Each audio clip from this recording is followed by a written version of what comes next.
show you how to make a snowman so you can play too. This is how you use a roll of toilet paper to wrap someone into a snowman. Start at the top by their shoulders. That helps it not fall down. This is getting comfy too. If the toilet paper breaks, it's okay. Just tape on the broken piece. I can't wait till she's done. It's gonna look so cool.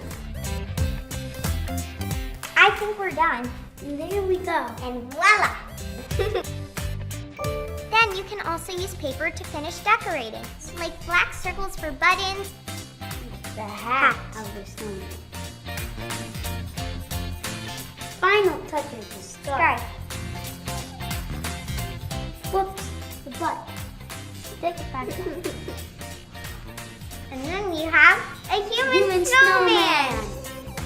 This is how we made snow. We just use cotton balls. 1, 2, 3. It's snowing!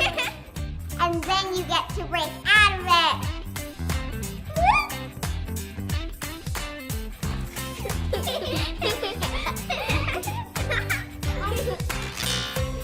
Come on, press here for more great videos. Come and play with us.